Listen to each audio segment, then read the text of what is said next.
All right, we are back once again for an episode of Boardroom RevOps, where we're bringing you valuable tips from RevOps experts so you can make it to the C-suite. I'm James, the co-founder of Accounting, the RevOps BI platform. I'm delighted to be joined by Megan James today, who's the director of RevOps at Florence Healthcare. Megan, great to have you on. Thanks so much, James. I'm excited to be here. We're going to chat about a cool topic today, just around kind of like RevOps work structure, like organizing cadences and the like. Megan, before we jump right in, do you want to share your background for folks? Yeah, absolutely. So I oversee RevOps at Florence Healthcare, like you mentioned. We do have a senior director that's focused a little bit more on strategy and territory management, compensation planning, all of those fun things. And we do have another analytics arm, but I oversee the group that focuses on marketing ops, sales ops, CS ops, and our lovely friend of RevOps, primarily driving CPQ and billing and legal platform integrations. I got here in a funny way. I would say I am what was affectionately now called an SDR about 15 years ago and really, really was horrible at it and asked what else I could do. And they told me to dive into the data and figure out what was going wrong. Then advised me that there was a job in this. And I became a Salesforce admin and then grew from there. So I like to say I have done the job that we try to help assist the most, which is prospecting, data entry, pipeline management. That's great. I think that always makes such a more empathetic RevOps lead too. And it's funny you say I kind of fell into it by accident. I think that's the case for most RevOps people. I'm waiting for the day where someone says, like, I was always dreaming of doing RevOps. Maybe it'll come as the profession becomes more popular, but I don't know if it will. Yeah, one day there's going to be a actual major along the lines of a data analyst, a RevOps driven career. You never know. Yeah, no kidding. Okay, cool. So let's dive in. I think you have a pretty cool way of kind of managing your RevOps team at Florence, so I thought that'd be a good topic for today. So you mentioned a little bit about what the RevOps team kind of looks like at Florence. So I think you just mentioned a strategy arm, an analytics arm, and then you guys are kind of like the core, like center of excellence, I would call. Is that a fair like summary of kind of what you just described? Yes, I would definitely say that. Any team along the revenue impacting functions we help support, whether it's system, initiative, strategic, data management, so on and so forth. Cool. So walk me through like the highest level, like your team management cadence. I think you shared kind of like a monthly cadence here, and I think it'd be great to kind of start there. Yeah, we pivoted at the beginning of this year to utilizing Monday.com for our actual like sprint management in a monthly fashion. But then we realized that instead of just going through the components inside of those monthly sprints, we needed to look at what we were driving a little bit differently, right? Otherwise, it becomes redundant. Like, what's the point of coming to the meeting when you're just going to repeat last week's update? So we now structure it in 4-week styles. So obviously, some months have more or less than 4 weeks, but the first week, we really focus on the actual planning for the month, go through everybody's tasks at a high level, where we might see any risk, what we're really hoping to accomplish, what broader initiatives those sprints are tied to. Then the second week, we go into a knowledge share. So we actually hop entirely away from what we are working on for the month. And we usually revisit either something that we've implemented recently, a bug that we've found.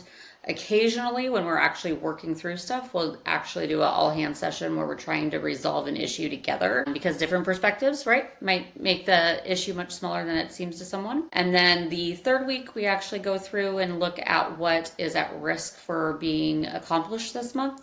Move out anything that there's no way whatsoever, talk through anything where I could possibly help, or we could reach out to others to help expedite if we are waiting on other people's input. And then the last week of the month, I like to focus on celebrations. So selfishly to tie them to business outcomes, see if there's anything we can cross off of those lovely quarterly OKRs that our company does.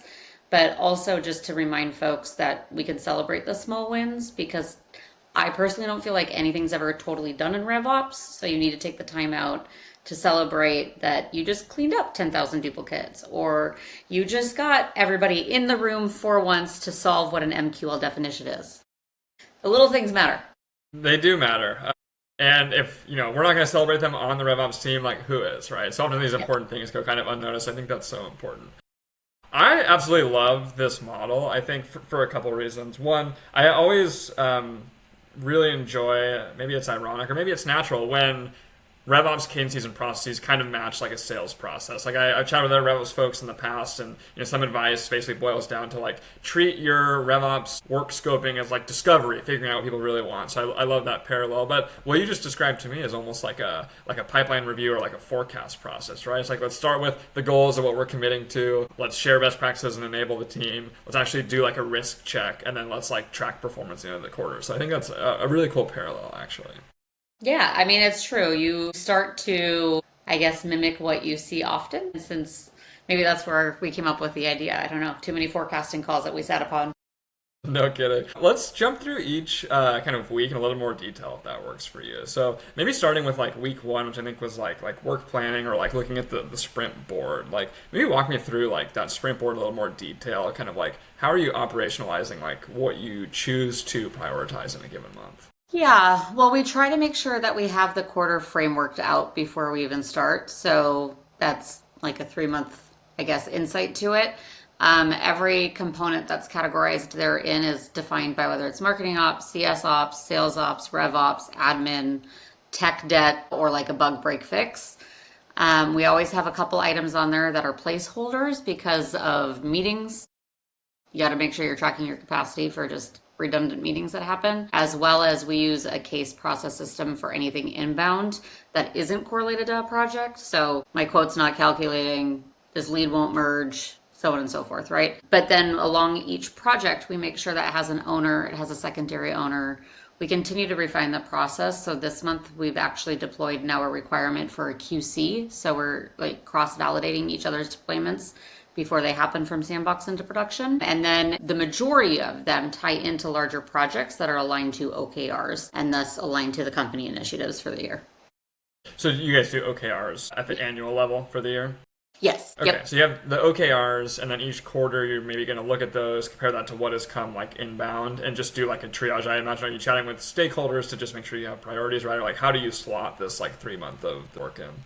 Yeah, it's a lot of meetings. It is. Yeah, I would say learning what other stakeholders have committed to for their quarterly objectives and then figuring out how we fit into the puzzle and then doing a little bit of cost benefit analysis, right? Like not necessarily what's the bigger impact, maybe from a revenue generating standpoint, but also it could be just like our customer happiness, which is the overall go-to-market engine and all of our end users. That's really, I would say, how things get slated as priorities, which we have on there as well. And then the things that are lower priorities, honestly, are the ones that might get bumped from month to month, which tend to be related to tech debt or other administrative duties. Yeah, poor tech debt always punch down the line. Always. Always have that one installed package from 2010. Right, and then how about bandwidth? So how do you? I know some folks have different systems for understanding like how much work a given. Like, do you do it by team member? Like, hey, you have these initiatives for the month. Like, how do you determine how much like capacity someone has for each of these tasks? Yeah, it's definitely by month, by person, by owner. So we granted about 32 hours of work a week is what we assume for projects. And then from there, you break down what we think you'll achieve. So if the overall project charter has these milestones, how much time do we think each milestone estimate might take? There's always going to be some wiggle room in that. I think that variance is what we're still trying to work out for certain operational structures, right? So like our CSR ops team, we are maturing in that area. So it's a little bit harder to identify if we have all the data necessary to help implement the system improvements that the team needs right now. So that one's a little bit wonky, but some of the other ones that are more administrative by nature, we can predict a little bit easier. I love this. It's a really elegant way to like prioritize work. I think you're tying into the top level goals, so it's easier to get alignment from stakeholders that this is actually what matters. You're taking it quarterly by quarter to plan, and then bringing it down to bandwidth and building in a buffer for those pesky like urgent requests that come in. I'm sure it is not operating as cleanly as it sounds, but it sounds really great to me and effective. So I think it's well structured. Yeah, always room for improvement, but yes, it's working Okay. very. That's great. Week two, knowledge share. You gave a good like overview on this, but walk me through in a little more detail. Like, what are kind of folks typically sharing? Is it a debrief of past projects, or what are folks sharing?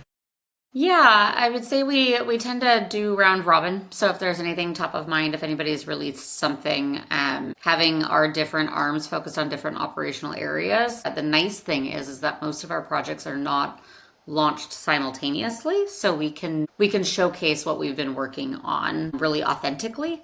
So it might be we did a migration to HubSpot. And what does that look like? What does a form look like in HubSpot versus Pardot? And how can we help support marketing in that way? It could be we change these pricing rules inside of CPQ. And if they aren't calculating accurately, our CPQ expert, who's our RevOps arm, goes in and shows all of us where we would go and troubleshoot that. Yours truly acts as an IC as well. And I tend to jump into flows, and I've built this flow. It's working 98%. Y'all dive in. Let me figure out what is wrong in there, because I'm really good at the 98% on that automation, but I'm not in there constantly enough to where I can get it to work all the time. So it's equal parts. Let me transfer knowledge to you in case I am out, in case I take a vacation, or in case my bandwidth gets so overwhelmed that I need you to step in and help me as a good teammate. Or it's also, hey, I just have to do this one more thing and then I can cross this off my to-do list. Can you guys help me?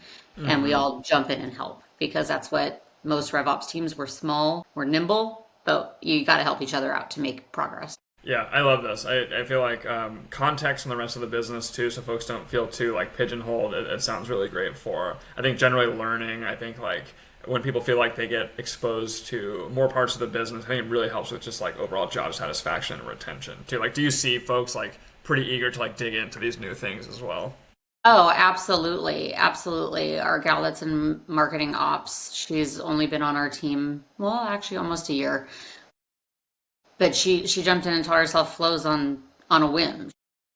Saw another gal use data loader and was like, oh, I could use that. And so that like sparks the creative spirit a little bit of, okay, if you know how to do this, it's less scary. I can jump in because now I have a resource that I can go ask questions to, because we've already started that dialogue. You've already got that relationship going to transfer information that you might have or ask questions. Like, there's no dumb question when we're all exploring ideation together. Yeah, I love it. I think cross-training is so important in RevOps. Not only just for the redundancy piece so that people can actually take a vacation here and there, but just so they can do their, I think it's like pattern matching, like do your job better because you've seen it done a certain way in, marketing ops versus sales ops or CX ops. I think it's really great. Yep. Yeah. And one feeds into the other, right? So the more we knowledge share, the more we can help each other out along the line. Totally. It's great. Okay, week 3, deliverables check, things at risk. Walk me through this in a bit more detail as well. Yeah, I would say this one's the most straightforward. You either accomplish something or you don't accomplish something. But it is partially why we added in the QC item going forward from this month on. The idea that when you're working in, say, a silo, which it is still somewhat siloed even though we're on a team, I'm not ignorant to that. When you're working in your silo, focused on just your marketing MQL ask, we'll use that example, you might miss something in how that MQL needs to translate inside of Salesforce in the sales ops funnel, right? How does that impact reporting if I'm going to change this item? So I might have crossed off what the actual ask was from the department I'm helping support, but that doesn't mean that I didn't now create a problem for my counterpart. So that's what we're going to try to validate now to make sure that we are done. It's actually signed off complete. It didn't create more problems for us down the road. Also, things pivot, things change, right? Like we're in the midst of a Gong deploy right now, and I had to pivot some stuff that I thought I'd get done in August, but it has to come to September. And that type of open honesty of missing deadlines, I personally don't think it creates a problem unless you're scared to talk about it. So by us all being held accountable, by us all sharing like what we were able to accomplish, what we didn't get to accomplish, it helps create that trust for an open, honest conversation. Do we need more help? Is there an area of expertise that we're missing that we need to either go hire a consultant? Do I need to go, speak to my boss about like a problem in the infrastructure of somebody who's continually being a roadblock to us accomplishing something? I would say week 3 really is just like it's a part of the checklist, but it's much more about building trust than anything else. Yeah, that's great. It sounds like you kind of answered the question that I was thinking of next, of like, what do you do with this info as like the leader of the team? And it sounds like it's a really good way for you to kind of think about like maybe the gaps in the team from a resourcing, expertise, just bandwidth perspective too. So that's a really good way to surface that. Yeah. Not only gaps from a resources perspective, but also from our own, continuing education. I'm big on continuing education. I want everybody to always be like striving to learn more because our world's changing so fast. So it does help highlight too. If we're continually punting something, is it that we need another resource, or do I just need to provide you more bandwidth so you can go learn truly how to solve the problem instead of band-aid the problem? Yeah, I have maybe my toughest question for you of this podcast episode, and I don't mean Okay. it to be a tough one, but the one risk I would personally potentially see here is like, how do you avoid this like week three risk check or deliverables check potentially being like an out for your team of like, oh, it's okay, I'll just, I can't get to it this week. And I don't think most RevOps people lean to do this. I think most people are very motivated and hardworking, but I'm curious, like, how do you avoid that? Is it, yeah, I have some ideas, but I'll leave it at that question. Yeah, you know what's so funny is I think I do this subconsciously without it ever being phrased in this manner. I retell the story of what the definition of done is for the task at hand. So are we not accomplishing it because you have this idea of what finished means, and it is different than what finished needs to be in this moment in time? So we have done that a few different times where something has pivoted from month to month to month. And honestly, by like month three, I straight up asked, like, what was the definition? Are we through enough? Because I think we are. I think you are just trying very hard to package something up to be perfect. And we can't focus on perfection. Like, in some regard, we have to get things out so we can gather feedback and continue to iterate and improve. That might just be my personal opinion, but something is better than nothing from my perspective. I think that has to be the case for most RevOps things. We had a good friend actually from my Sendosa days, Alex Miller, on the podcast too. He often says perfect is the enemy of done. And I think Yeah. that's true. Absolutely. And especially I think when you get this constant world of noise and perfection, you have to remind people that it's okay just to launch. Let's find out. Did we account for most of the bugs? Did we test for most of the workflows? Are we gathering the right data point that we need to report on or that was missing maybe from our pipeline or from our revenue recognition? If we are, then let's go with it and let's revisit it in 30 days, see what happens. Yeah, can always fix it after there's any shortcomings. Mm-hmm. Okay, week 4, celebration. I think this one was clear. You talked about just celebrating that the work got done, but you said, I think you said selfishly, like you want to understand like the impact so that you can raise it to the team. Like, why is all of this so important to you as like a RevOps leader? We are in the world of metrics, man. So I don't think anybody, as you know, you guys are building a business on it. Everybody cares about what does it mean for me? What does it mean for my business? What story does this help me tell to the board to either appease them a little while longer, or help me raise more funding, recruit that next C-level executive that can help transform our business? Figure out another territory to break into because our product is starting to gain traction there. Any little bit of business impact that our initiatives can help influence is what I'm looking for. I want that little nugget of gold of like how we helped identify a 100% renewal rate like we did in Q1, or how did we grow revenue channels, etc. Right? So it's the little wins, and if you can tie them to the larger company goals, it speaks volumes for how revenue or how revenue operations is driving the business forward instead of just being the reactive arm to all of these systems and problems. It's so true. I think that's really well put. I think the biggest pattern of people who tell me they're frustrated of being kind of stuck in what I'd call like the middle layer of RevOps, stuck in systems, all this reactive work, is that they haven't yet developed the ability to tie their work to the things that executives actually care about. Like no one actually cares that you cleaned up all the duplicates in the CRM, but they do care if you saved reps, 15% of their time calling bad numbers, right? So a simple reframing of that to like business metrics, I think is so valuable to like your own career, to your office as a function, getting more investment, etc. So I think it's great that you guys do this every month basically to kind of calibrate. Well, and it is a hard muscle to flex. Let me It tell is. you, my Yeah. CFO would tell you guys immediately, like this is something he's been driving into me since I started at the company 2.5 years ago, is what's in it for us. Like, if you're going to ask for a resource, then show me how value you've been with the resources you've had so far, right? It's absolutely a necessity to figure out how do you frame your impact on the organization.